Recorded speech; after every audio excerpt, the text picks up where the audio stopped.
السلام عليكم ورحمة الله.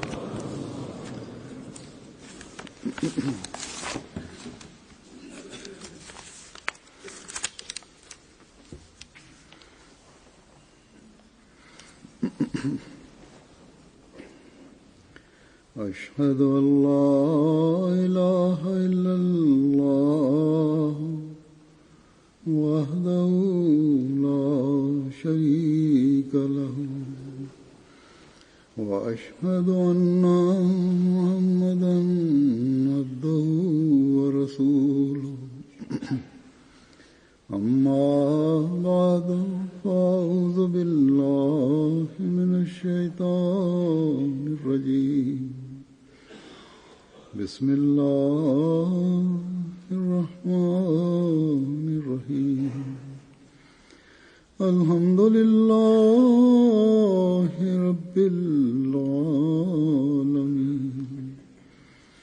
الرحمن الرحيم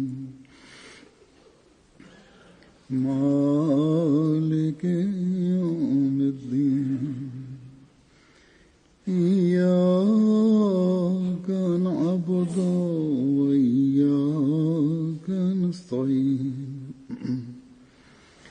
اهدنا الصراط المستقيم صراط الذين أنعمت عليهم غير المغضوب عليهم ولا الضالين.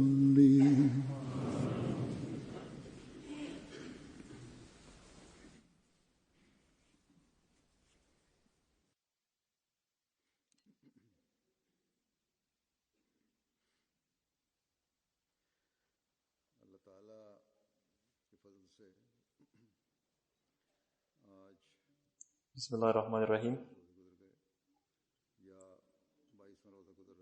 Хазур говорит, по милости Всевышнего Аллаха, сегодня проходит 22-й день поста, и таким образом мы вступили в последние 10 дней Рамазана.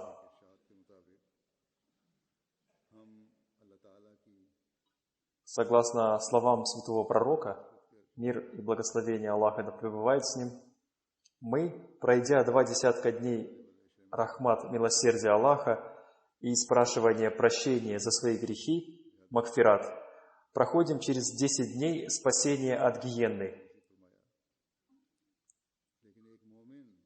Так что это является безграничным благоволением, благодеянием Всевышнего Аллаха к нам, что Он даровал нам возможность прохождения через это.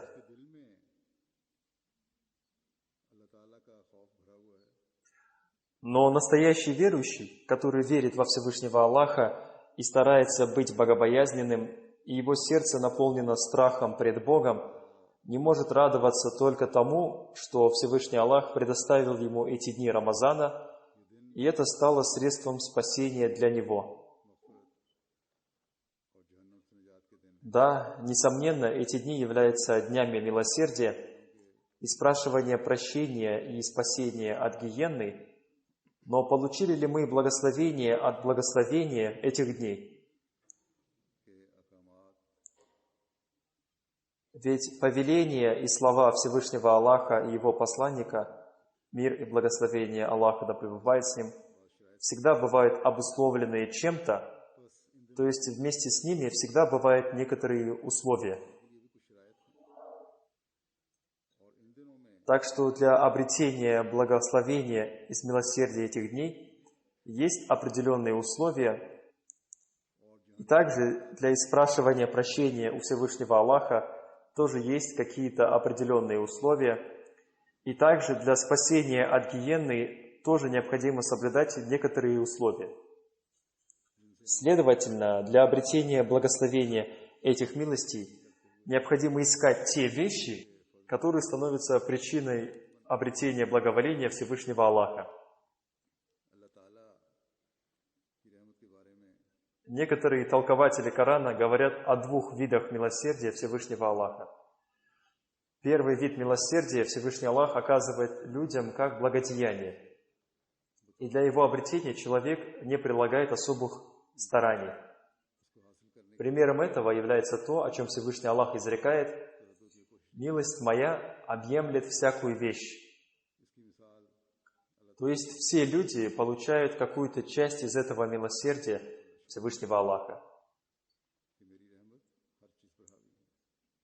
В связи с этим Хазрат, обетованный Мессия мир ему, изрек следующее. Из этого аята стало ясно, что милосердие Бога является всеобщим и всеобъемлющим, тогда как гнев Его, то есть качество Бога, справедливость, проявляется после какого-то особого действия. То есть это качество вступает в свои права в том случае, когда кто-то нарушает закон Бога. И для этого необходимо, чтобы, во-первых, существовал закон Бога, а затем в результате нарушения закона Бога должен быть совершен грех, и затем проявляется это качество Бога, и оно желает сделать то, что требуется от него.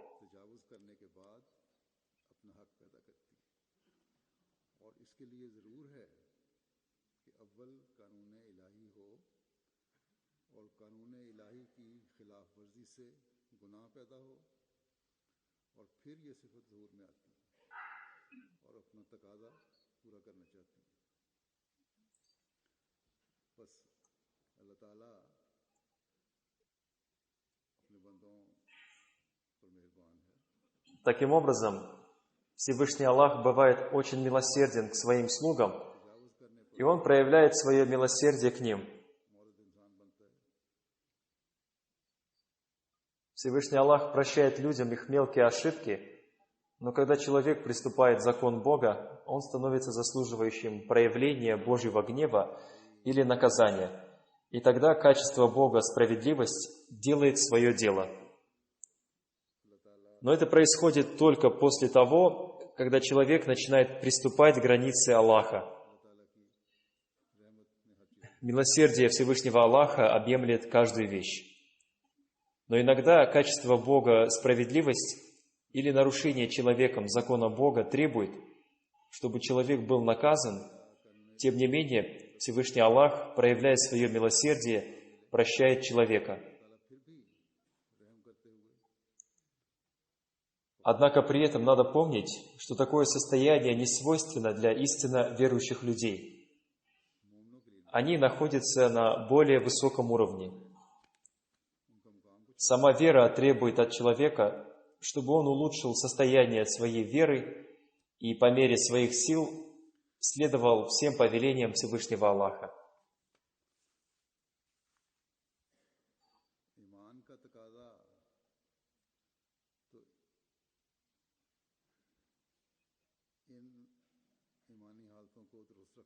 Если человек обладает истинной верой, но, несмотря на приложение им всех усилий на этом пути, он по причине человеческой слабости совершает какой-то грех, то тогда милосердие Всевышнего Аллаха скрывает этот грех.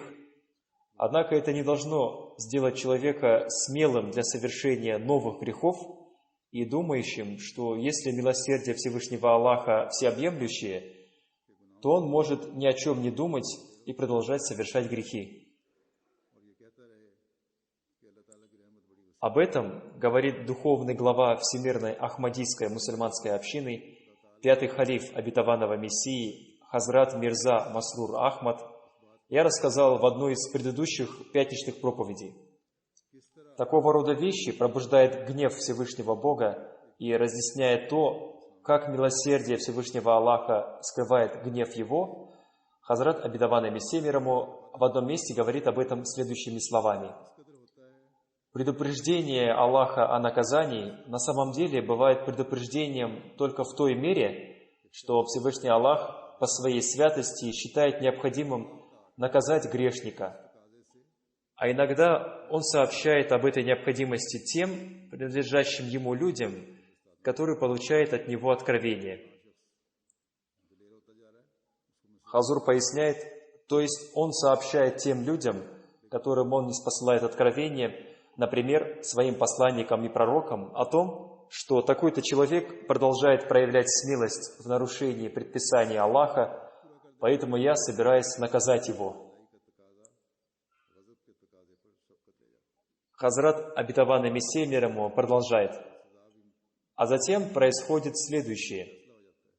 Когда грешный человек посредством раскаяния и спрашивания прощения за свои грехи, скорби и рыданий выполняет это требование, тогда требование Божьего милосердия опережает требование его гнева, и он делает этот гнев скрытым и спрятанным в себе. Хазур поясняет, то есть Всевышний Аллах прощает его. Далее Хазрат, обетованный Мессией мир ему, изрекает.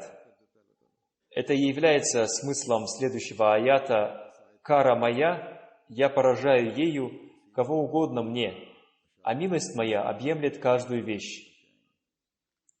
То есть милосердие мое опережает гнев мой. Это означает, что даже тех грешников, которые приумножились в своих грехах до такой степени, что наказание становится предопределено в их судьбе, Всевышний Аллах прощает за их раскаяние и спрашивание прощения за свои грехи. Как сказал Хазрат, обетованный Мессией мир ему, Всевышний Аллах прощает даже тех грешников, для которых наказание становится обязательным за их рыдание и плач. Более того, иногда Он сообщает об этом наказании своим посланникам, как я уже упомянул об этом, но, тем не менее, рыдание, скорбь, плач и спрашивание прощения за свои грехи притягивает к себе милосердие Всевышнего Аллаха. Однако недостойно истинного верующего, чтобы он сначала нарушал закон Аллаха, а затем начинал рыдать и искать Его милосердие. Для верующих существует другой пример и второй вид милосердия Аллаха, обусловленный их делами. И оно обещано и обусловлено для тех верующих, которые совершают благие дела и следуют по пути богобоязненности. Как изрекает об этом Всевышний Аллах, воистину милость Аллаха близка к добродетельным. Слово «мухсин» – благодетельный означает того, кто относится к другим по-доброму, являющегося богобоязненным и имеющего знания об этом. Это те, кто совершает все дела, соблюдая все условия, предписанные Всевышним Аллахом. То есть Всевышний Аллах словно говорит, что Его милосердие близко к тем людям, которые из-за страха перед наказанием за совершение грехов не совершают грехов сознательно и которые всегда взывают ко Всевышнему Аллаху и помнят о Нем в своем сердце. Эти люди не совершают грехи осознанно. А когда они совершают какой-то грех неосознанно, тогда, следуя богобоязненности, они взывают ко Всевышнему Аллаху, прося у Него прощения, и тогда Всевышний Аллах не спосылает на них милосердие, и их молитвы принимаются. То, что Он принимает молитвы, является особым милосердием Всевышнего Аллаха, поскольку никто не может заставить Его обязательно принять наши молитвы. Всевышний Аллах сообщает, что Его милосердие сопровождает добродетельных. И Он оказывает свое милосердие тем, кто проводит свою жизнь, следуя по пути богобоязненности, и который относится по-доброму к другим людям и выполняет свои обязанности по отношению к ним.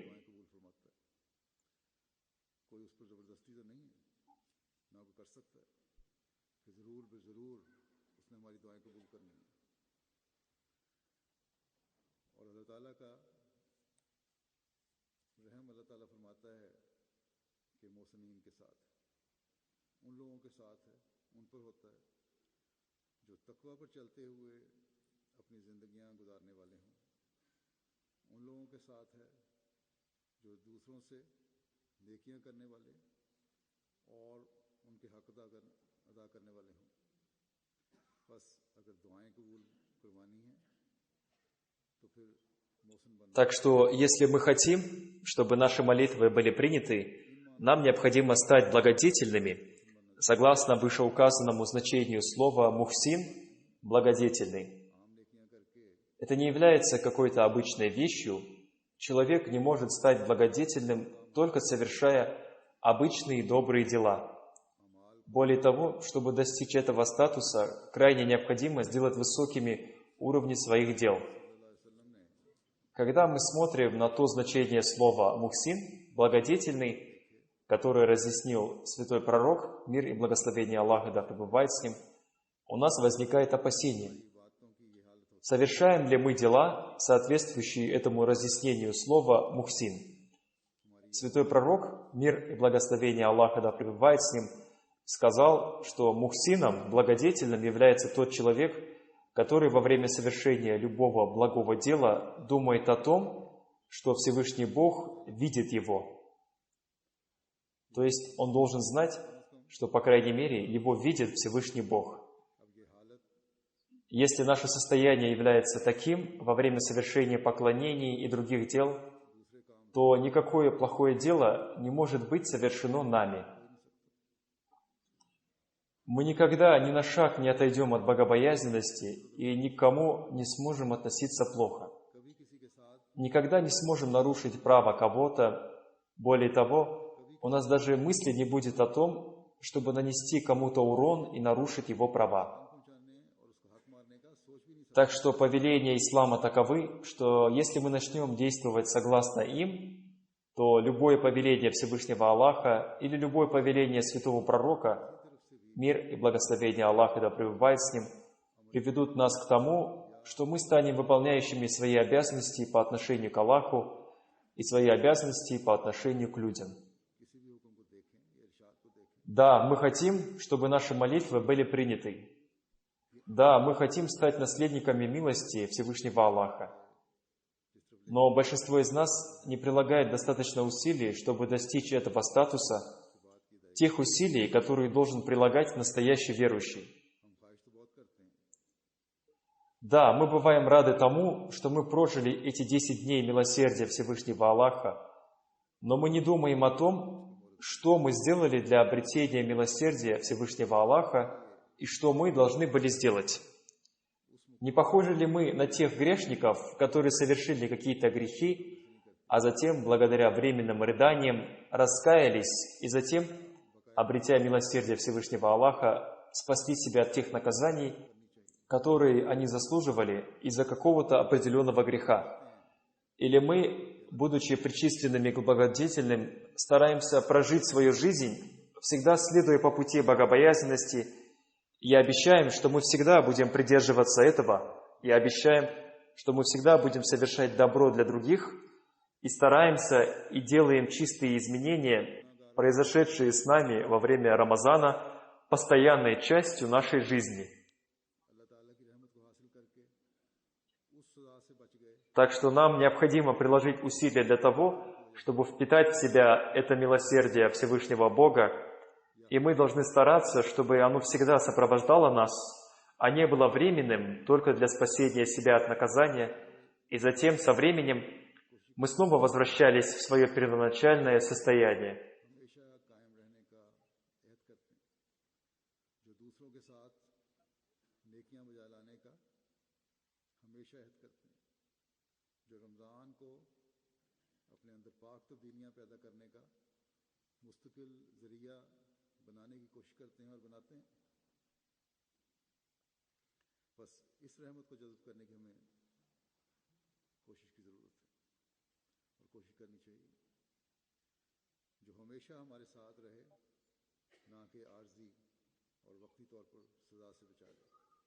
В одном этом слове «рахмат» — милосердие, святой пророк, мир и благословение Аллаха да пребывает с ним, даровал нам целое сокровище и программу действий нашей жизни, сказав, чтобы мы искали это милосердие Всевышнего Аллаха в первые 10 дней месяца Рамазан, и затем, когда мы нашли его, дать обещание, что мы сделаем его постоянной частью своей жизни.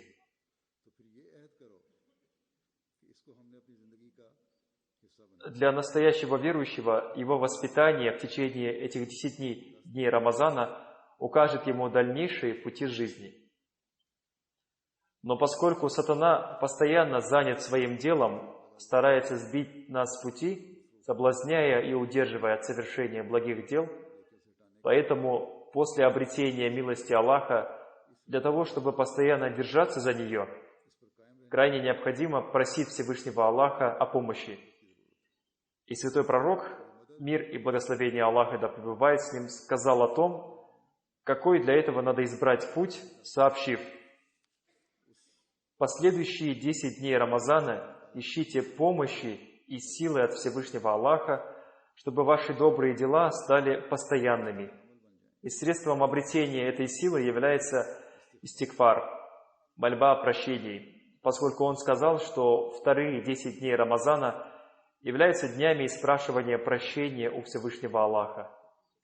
Как уже было сказано, благодаря рыданиям и плачу Всевышний Аллах, простив грехи, укрывает людей покровом прощения. И Он оказывает им свое милосердие и милость. Но истинным верующим является тот, кто делает постоянной частью своей жизни то состояние, которое он обрел после того, как Всевышний Аллах скрыл его недостатки и проявил к нему милосердие. И это должно проявляться в его поклонениях и в других делах, и в том, что он будет постоянно совершать истигфар и спрашивать прощения у Аллаха за свои грехи. И он всегда будет внимателен к своим делам.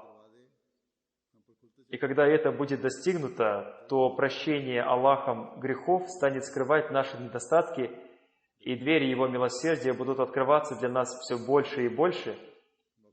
И когда это будет достигнуто, тогда Всевышний Аллах даст нам способность всегда придерживаться совершения добрых дел. Хазрат, обетованный Мессия мир ему, в одном месте рассказал о том, какое значение имеет для верующего прощение Аллахом грехов, и о том, что он должен предпринять, чтобы обрести его, и как он должен совершать истигфар и спрашивать у Аллаха прощения за свои грехи.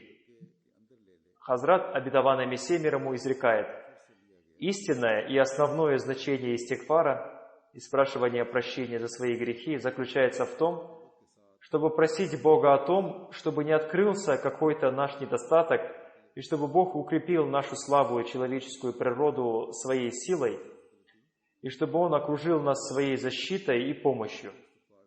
Это слово «истигфар» произошло от глагола «гафара», который означает «скрывать».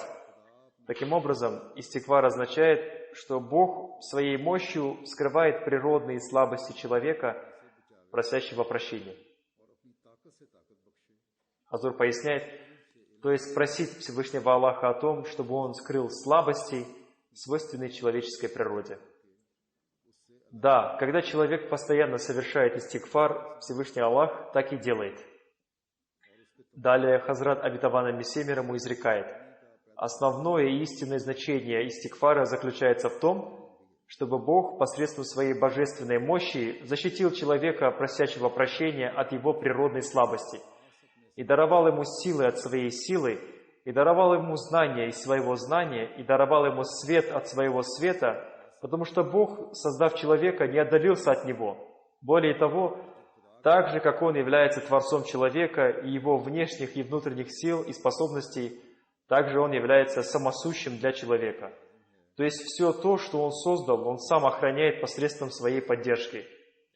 Следовательно, поскольку Бог также называется Аль-Кайюм, самосущим, то есть тем, кто благодаря своей поддержке сохраняет свое творение, поэтому для человека, поскольку он сотворен посредством качества Бога Аль-Халик, Творец, является необходимым, чтобы он защищал от порчи тот образ, в котором он сотворен посредством качества Бога Аль-Кайюм, самосущий. Так что это, просить помощи и поддержки у Аллаха, является естественной необходимостью человека, для чего ему и повелено совершать истигфар и спрашивать прощения за свои грехи. То есть Всевышний Аллах повелел совершать истигфар для того, чтобы человек защищал себя от порчи и для обретения благословения от его качества Аль-Кайюм, самосущий, и чтобы постоянно сохранять свое духовное состояние. Так что в месяц Рамазан наше внимание обращено к истигфару. И наше внимание обращено к тому, чтобы постоянно сохранять в себе дух истигфара, то есть просить прощения за свои грехи, если мы хотим постоянно получать часть милосердия Аллаха. В эти дни Рамазана Всевышний Бог очень милосерден к своим слугам, и оба вида Его милосердия проявляют свое действие по отношению к Его слугам. Во-первых, это Его всеобъемлющая милость, от которой получают пользу и верующие, и неверующие. И есть еще одна особая Его милость, которая сопровождает только благодетельных. Дай Аллах, чтобы мы тоже стали обретающими часть и этой милости тоже. И для обретения этой милости, если верующие, с одной стороны, стараются обрести силу от Бога для совершения тех благих дел, которые присущи только благодетельным, то, с другой стороны, с помощью истигфара, он должен стараться обрести свет от света Всевышнего Аллаха и силу от силы Всевышнего Аллаха для того, чтобы он никогда не был лишен света Всевышнего Аллаха и не блуждал во мраках, и чтобы он никогда не попал в объятия сатаны, будучи лишенным силы Всевышнего Аллаха, потому что если сила Всевышнего Аллаха не сопровождает человека, то нападки сатаны бывают очень сильны, и он немедленно хватает его своей хваткой. Поэтому совершение истигфара является крайне необходимым для того, чтобы человек всегда получал силу от Всевышнего Аллаха и всегда был защищен от сатаны. А затем Хазрат Обетованный Мессия мир ему говорит, что человек по своей природе очень слаб. И для того, чтобы защитить себя от этой слабости и обрести силу от Всевышнего Аллаха, ему необходимо совершать истигфар. Он также сказал, что человек всегда нуждается в поддержке Всевышнего Аллаха, чтобы постоянно придерживаться совершения добрых дел, и чтобы он всегда обретал милости и милосердие Всевышнего Аллаха. Поскольку без этого мы ничего не можем сделать. Назвав себя Аль-Кайюм, Всевышний Аллах обратил наше внимание к тому, что для того, чтобы всегда продолжать совершать добрые дела, и чтобы мы всегда имели часть милосердия и прощения Всевышнего Аллаха, нам необходима Его поддержка. И качество Аллаха Аль-Кайюм, самосущий, сообщает нам о том, что если вы хотите делать что-то постоянно, то вы в любом случае будете нуждаться в моей поддержке, поэтому придите ко мне. И Всевышний Аллах говорит, чтобы мы никогда не оставляли эту поддержку, поскольку Всевышний Аллах, являющийся самосущим и сохраняющим существование других, является самой могучей поддержкой. Таким образом, мы должны понять, что то, что средние 10 дней Рамазана являются днями испрашивания прощения, это не означает, что мы совершали истигфар так много, сколько могли, и этим достигли своей цели. Более того, сказав об этом, святой пророк, мир и благословение Аллаха, да пребывает с ним, обратил наше внимание к тому, что наступил месяц Рамазан, и Всевышний Аллах стал ближе к своим слугам, чтобы мы тоже обратили внимание к постам и мольбам. И отныне для того, чтобы постоянно продолжать совершать свои благие дела и постоянно иметь часть милости Всевышнего Аллаха, необходимо совершать истигфар, чтобы защитить себя от природной слабости и войти в убежище Аллаха. И постарайтесь, чтобы это состояние, которое вы обрели в эти дни Рамазана, осталось в вас навсегда. Дай Аллах, чтобы большинство из нас, прося прощения у Аллаха, прожили с этой мыслью второй десяток дней Рамазана, поскольку этот десяток дней уже прошел, и дай Аллах, чтобы мы вступили в третий десяток дней Рамазана с той мыслью, что свет и сила, полученные от Бога, стали бы приводящими нас к садам рая, благоволения Всевышнего Аллаха. Иншаллах, если Аллаху будет угодно. Святой пророк, мир и благословение Аллаха да пребывает с ним, также сказал, что последние 10 дней Рамазана являются днями спасения от огня. Это означает, что когда человек укрыт покровом милосердия Всевышнего Аллаха, и благодаря испрашиванию прощения Всевышнего Аллаха, он обрел свет и силу от Него, и затем продолжал держаться за них, то, естественно, он становится обретающим приближение ко Всевышнему Аллаху. Всевышний Аллах никого не оставляет без награды, потому что Он многодарующий. Когда человек совершает или старается совершать благие дела, то Всевышний Аллах не только говорит о нем: «Да, хорошо, я не позволю тебе попасть в гиенну, ты спасен от гиенны». А более того, сказав, что эти 10 дней Рамазана являются днями для спасения от гиенны, этим на самом деле Он хотел сообщить нам, что Он очень доволен людьми, совершающими такие благие дела, и Он сообщает им радостную весть о своем рае. И те двери ада, которые были закрыты с наступлением Рамазана, навсегда будут закрыты для вас, если вы будете постоянно просить прощения за свои грехи, если вы будете постоянно держаться за подол милости Всевышнего Аллаха, если вы будете постоянно совершать благие дела, и эти двери ада будут закрыты не только в этот месяц Рамазан, а более того, поклонение в течение этих 30 дней и постоянная привычка покаяния и совершения истигфара навсегда закроет эти двери ада. А теперь я представлю вашему вниманию одну цитату из Писания Хазрата Обетованного Мессии мир ему об истинном значении рая и гиенны, в которой он изрекает. В чем заключается цель религии? Только в том, чтобы человек, обретя убежденную веру в существование Всевышнего Бога и в Его совершенные качества, был спасен от личных страстей, и в нем возникла любовь ко Всевышнему Богу. Потому что это и есть тот рай, который в будущей жизни будет проявляться для него по-разному. А быть не знающим о Всевышнем Боге и быть далеким от Него и не любить Его истинной любовью на самом деле является той гиенной, которая в будущей жизни будет проявляться в разных видах. Так что нам необходимо понять этот важный момент, что спасение от гиенны начинается еще в этом мире, и обретение рая тоже начинается в этом мире. И их действие, по большому счету, проявляется в разных видах и в разных состояниях, которые человек увидит в будущей жизни. Так что истинная связь со Всевышним Аллахом, раскаяние и спрашивание прощения за свои грехи показывает человеку рай уже в этом мире. И его награды, по большому счету, человек получит в будущей жизни. А если человек не имеет истинной связи со Всевышним Богом, не любит Его и не просит у Него милосердия и прощения и нарушает Его повеления, то это становится причиной недовольства Всевышнего Аллаха. А затем Хазрат Обетованный Мессия мир ему в этой связи изрек следующее. Священный Коран дал такое разъяснение рая и ада, которое не дала никакая другая книга. Он четко и ясно разъяснил, что они начинаются еще в этом мире. А для того, кто страшится сана владыки своего, 2 сада в той жизни и в будущей.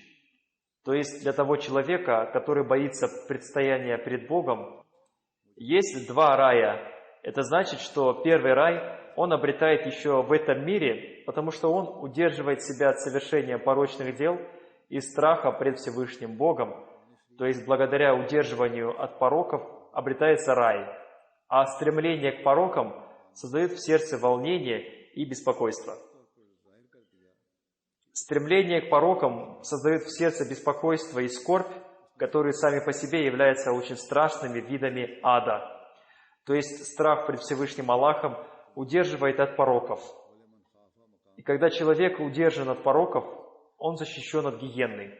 Человек, который в этом мире стремится к порокам и совершает их, не обретает от них никакого спокойствия и испытывает от них какое-то волнение и беспокойство. И это состояние человека после совершения пороков само по себе является гиенной. А тот человек, который боится Бога, отстранившись от пороков, спасает себя от наказания Бога и от боли. Тот, кто испытывает страх пред Всевышним Богом, становится защищенным от ада. Этот страх появляется в нем из-за рабства и служения человеческим страстям и желаниям. Хазур поясняет, то есть тот человек, который становится рабом своих страстей, когда он одерживает верх над своими страстями, то если он испытывает страх перед Всевышним Богом, то он бывает спасен от ада.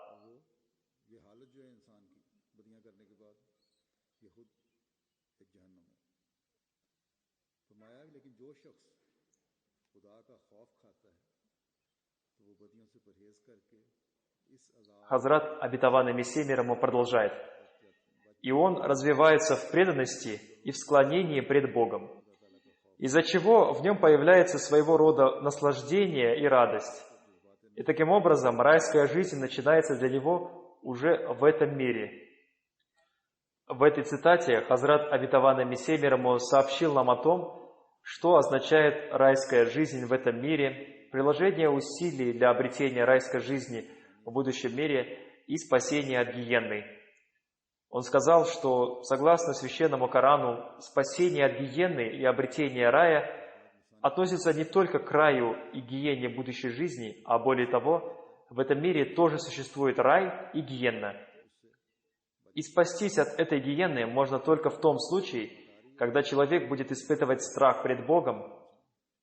Как уже упомянуто выше, святой пророк, мир и благословение Аллаха да пребывает с ним, сказал, что истинным благодетельным является тот, кто постоянно думает, что Всевышний Бог его видит. И когда в нем есть это чувство, что Бог всегда видит его, тогда в нем и появляется страх пред Богом, и тогда человек посредством него удерживается от совершения пороков.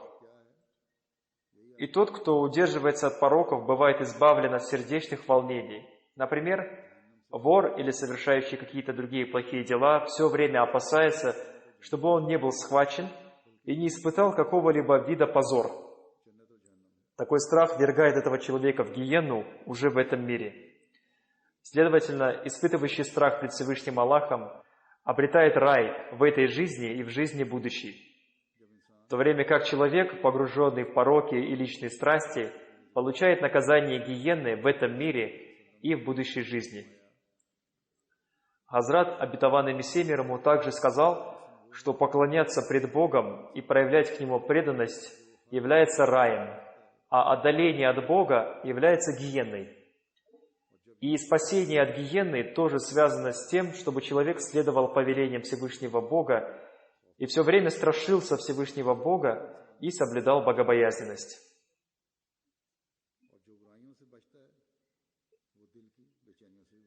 Так что в этом маленьком повествовании святой пророк, мир и благословение Аллаха да пребывает с ним, рассказал о 3 важных вещах.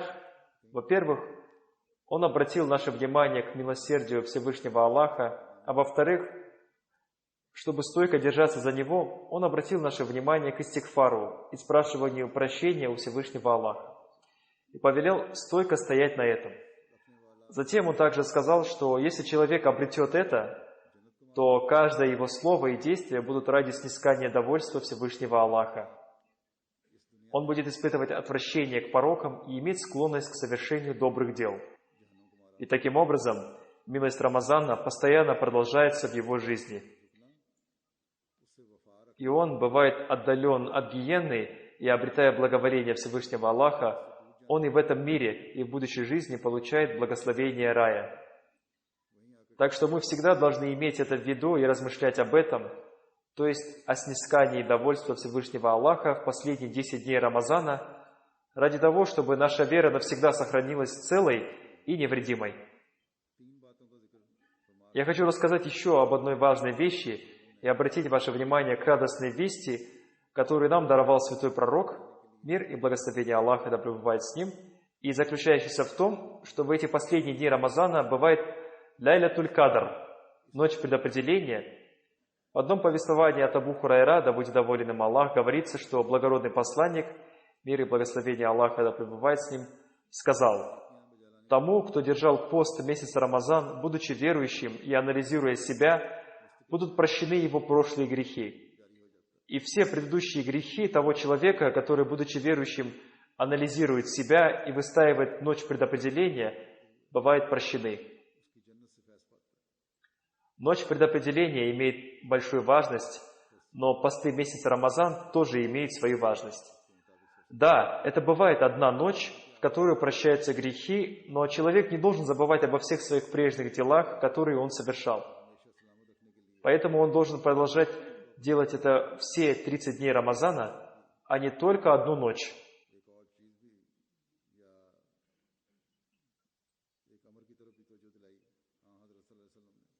Всевышний Аллах говорит, что посты Рамазана и поиск ночи предопределения и сделают так, что ваши грехи были прощены.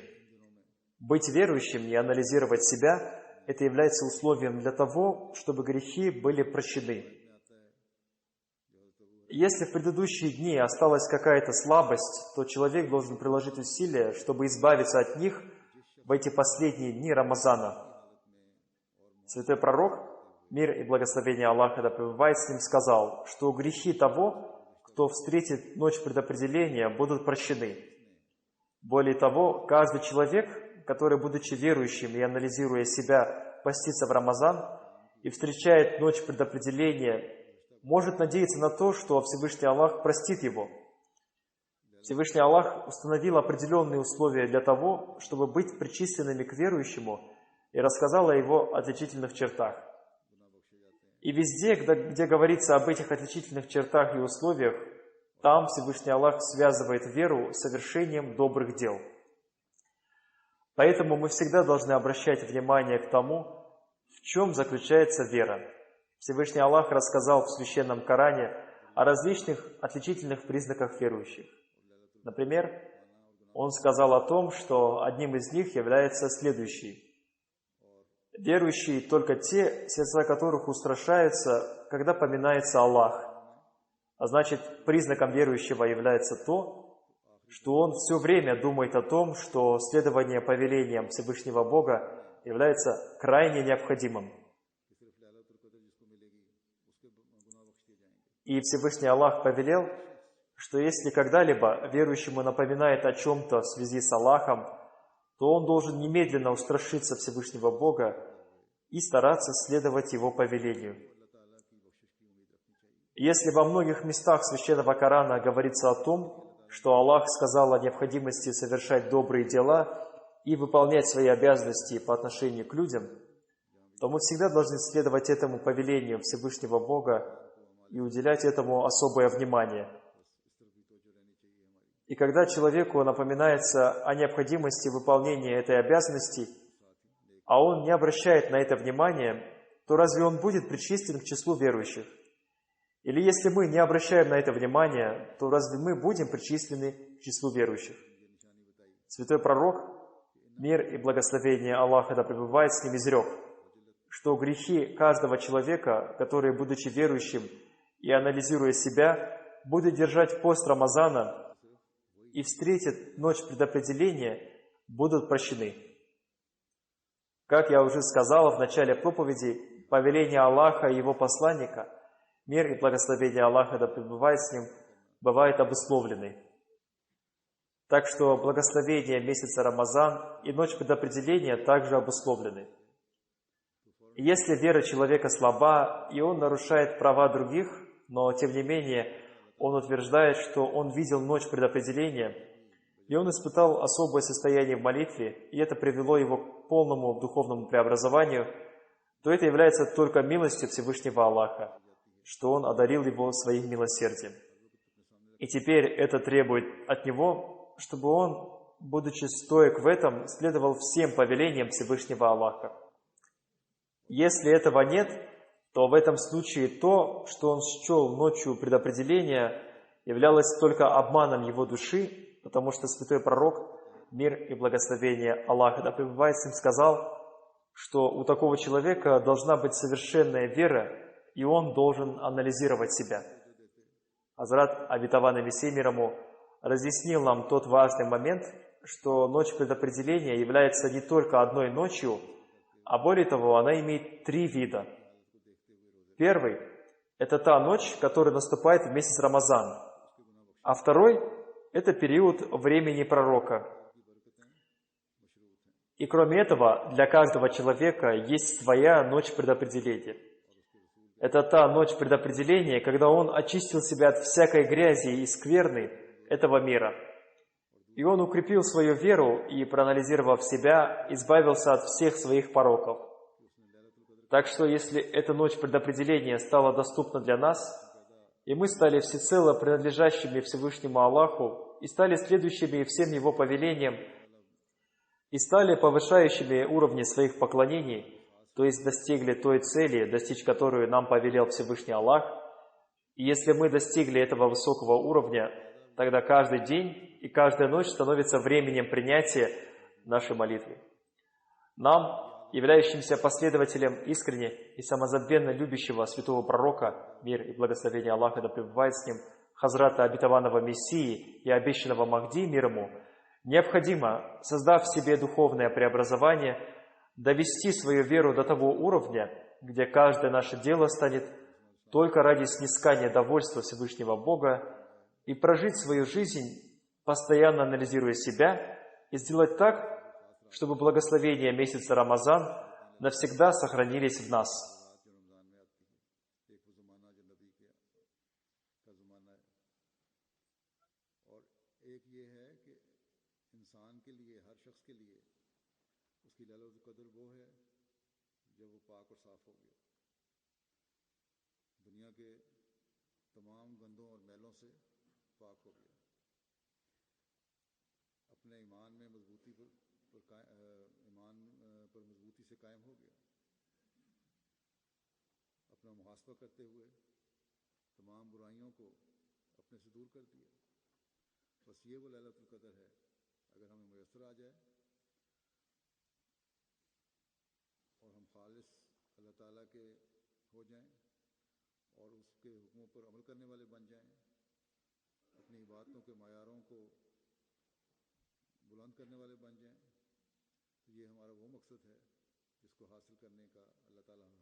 Дай Аллах, чтобы многие из нас были бы встречающими ночь предопределения, которая является особым временем для принятия мольбы, которую можно найти в эти последние несколько дней Рамазана, как сказал об этом святой пророк, мир и благословение Аллаха да пребывает с ним, и встреча с ней должна наставить нас и увеличить нас в совершении благих дел и в следовании по пути богобоязненности, чтобы наши прежние грехи были прощены, и чтобы мы могли защитить себя от грехов в будущем, и Всевышний Аллах по своей особой милости создал в нас особую силу и мощь.